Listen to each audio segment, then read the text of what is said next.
गाडी पडली, गाडी एकीकडं, ते पोरगा एकीकडं रस्त्याच्या कडेला पडले, संध्याकाळची वेळ आहे, पिशवी एकीकडं, गाडीवाला एकीकडं, गाडी एकीकडं. तुम्ही काय म्हणता? आमके तमकेच कार्ट आहे ना, हे की नाही? पण योगाग असा दुसऱ्या दिवशी भारी एक नंबर लाल दिव्याची गाडी आली.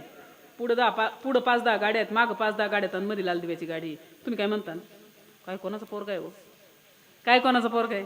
कदाचित त्याच्या बापाचं नाव जर श्रीधर असेल, पांडुरंग असेल, रामदास असेल, दोंडीबा असेल, अहो त्या दोंडानाचं पोरग आहे ना, लाल दिव्याच्या गाडीत आलंय. कुणाचं पोरग आहे? दोंडानाचं. आणि ते जर रस्त्याच्या कडेला पिऊन पडलं तर मग काय म्हणतात? ते दोंड्याचं कार्ट आहे. बरोबर आहे का नाही आहे? कधी कधी पोरांच्या कर्तृत्वाने बापाच्या जीवनाची नावाची उंची वाढते आणि कधी कधी बापाच्या कर्तृत्वाने पोरांच्या जीवनाची उंची वाढते. तर सांगायचं मला तात्पर्य, आज हा परिसर आहे ना, काही दिवसापूर्वी जुन्या काळात इथं लाईट नव्हती. इथं जर लाईट आणण्याचं काम कुणी केलं असं ना ह्या परिसरात 88च्या काळात कुणी आणली?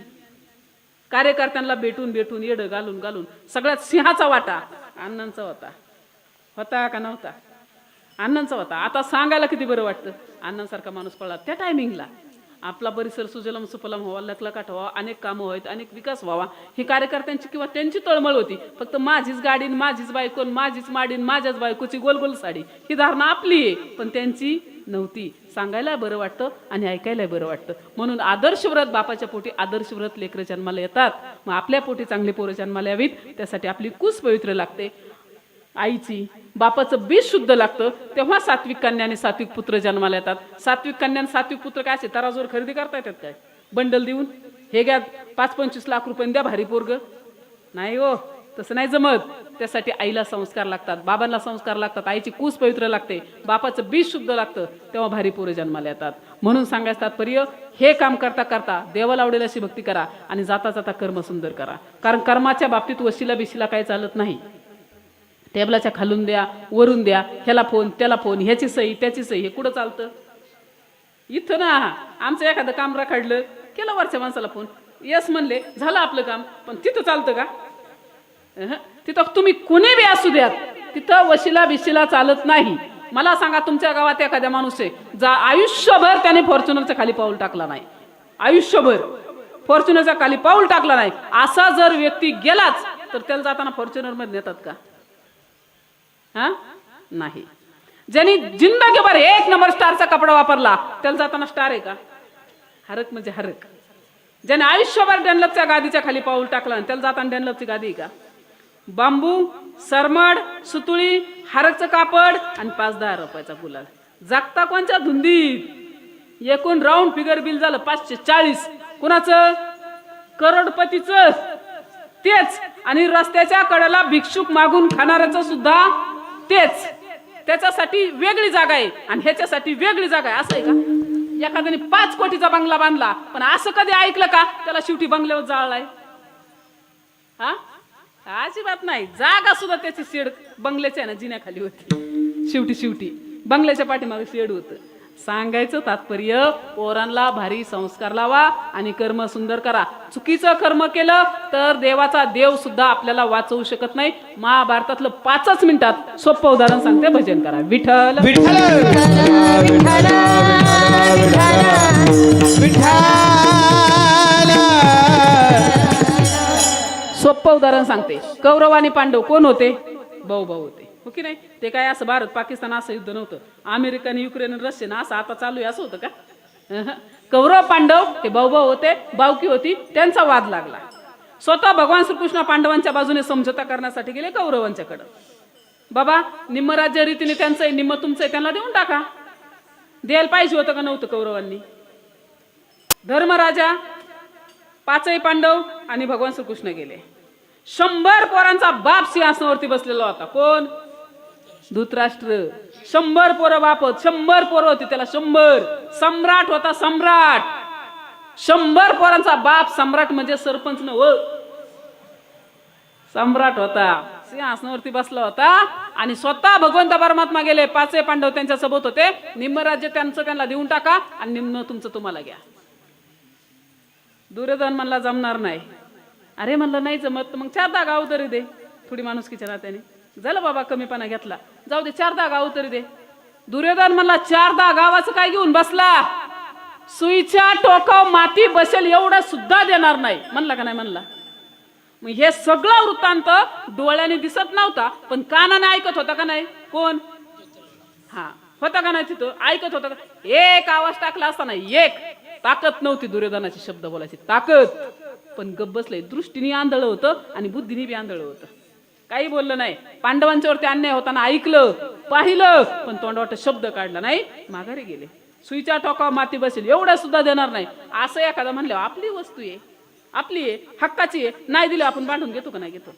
युद्ध निश्चित झालं. युद्ध निश्चित झाल्यानंतर शेवटी विजय कोणाचा झाला, पांडवांचा.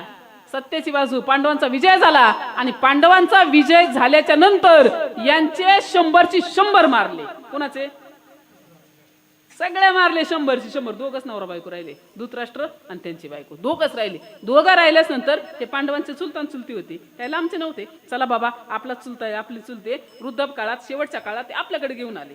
पर्यायच नव्हता, ऑप्शनच नव्हता. घरात दिवा लावाय माणूस नाही राहिला. कर्म चुकीचं केलं ना, एकटं राहिलं, एकटा आघाडी राहिला. 100ची 100 पोरं मिली आणि शेवटी पांडवांच्याकडं शेवटच्या काळात ते आले. आल्यास नंतर योग असा झाला, सगळं एक कामगिरी देऊन टाकली. नकुलाला एक काम सांगितलं, सहदेवाला एक काम सांगितलं, अर्जुनाला एक काम सांगितलं, धर्मराजा राजा झाले तर भीमाला एक काम सांगितलं. म्हणजे प्रत्येकाने आपल्या आपल्या जबाबदाऱ्या पार पाडायच्या. भीमाला एकच काम सांगितलं, म्हणजे तू फक्त हे दोघा नवरा बायको सेवा करायची, चुलत्या चुलतीला सांभाळायचं, बस तू काहीच काम करू नको. कुणाला सांगितलं, अंगा असं तुम्ही थोडं बोलते वा. कुणाला, भीमाला. काय सांगितलं, यांची सेवा करायची म्हणलं, बस बाकी काय करू नको. भीम नगाडगडी होता थोडासा, डोक्यात होतं भीमाच्या सगळा कारभार. बरोबर जेवणाचं टायमिंग होतं 10चं. सकाळी 10 वाजता आता 2 ताट असायची भीमाच्या. भारी साजूक तुपातला शिरा असायचा, बासुंदी असायची, पुरी असायची, गुलाबजाम असायचे. 1 नंबर ताट सजवलेली. आता 2 ताट आणि दोघांच्या समोर 10 वाजता बरोबर भीम ताट नेऊन ठेवायचा. ताट नेऊन ठेवली की भीम चालू कर. त्यांनी मुखात घास घातला की भीम चालू करायचा. तुमची ना म्हणला 100ची 100 म्हणला एकटा पठ्ठ्याने मारल्यात. कधी म्हणायचा, जेवताना. मी आहे ना अशी गादा घातली ना हातच काढला, अशी गादा घातली ना मांडीच फोडली, अशी गादा घातली ना डोकंच फोडलं. कोण म्हणायचं, कधी. आता मला सांगा, जेवताना जर असं एखादं आपल्याला बोलायला लागलं तर जेवण जाईल. हातातला घास हातात, ताटातलं अन्न ताटात आणि डोळ्यातून खळखळ खळखळ असल्याच्या धारा. नको नको झालं. दोघांची तब्येत अशी झाली. आता काय करावं काय करावं काय करावं. फिरता फिरता एखादा धर्मराजाने पाहिलं, म्हणले लय वाळून गेलेत, लय तब्येत खराब झाली, नेमका काय प्रॉब्लेम आहे. म्हणले काय सांगायचं, जेवाय बसलो की भीम चालू करतोय. नको नको झालंय बाबा, असं असं मला म्हणतोय. बरं बरं म्हणले, असं आहे ना, ठीक आहे, उद्यापासून आपण सॉल्व्ह करू प्रश्न तुमचा. बोलवून घेतलं भीमाला, बोलून घेतलं. म्हणलं भीमा असं करतात का बाबा, जेवताना असं बोलू नाही, जेवताना असं काय म्हणू नाही, आज त्यांची अडचण आहे, प्रॉब्लेम आहे, परिस्थिती आहे, असं म्हणू नको, ते आपल्या दारात आहे. मग भीम म्हणला ठीक आहे, माझ्या दादाला नाव सांगतो काय. बरं म्हणला. दुसऱ्या दिवशी भीम 10ला नाही गेला. जेवणाचं टायमिंग किती होतं, दुसऱ्या दिवशी भीम 10ला नाही गेला. भीम 9लाच जाऊन बसला आणि 9 वाजल्यापासून 10 वाजेपर्यंत हेच सांगायचा, काय मी अशी गादा घातली ना म्हणला मांडीच फोडली, अशी गादा घातली ना डोकंच फोडलं. 100ची 100 तुमची एकट्याने मारल्यात. 9 वाजल्यापासून किती वाजेपर्यंत सांगायचा आणि 10 वाजता म्हणायचं आता आणू का ताट, वाटण का जेवण करावा.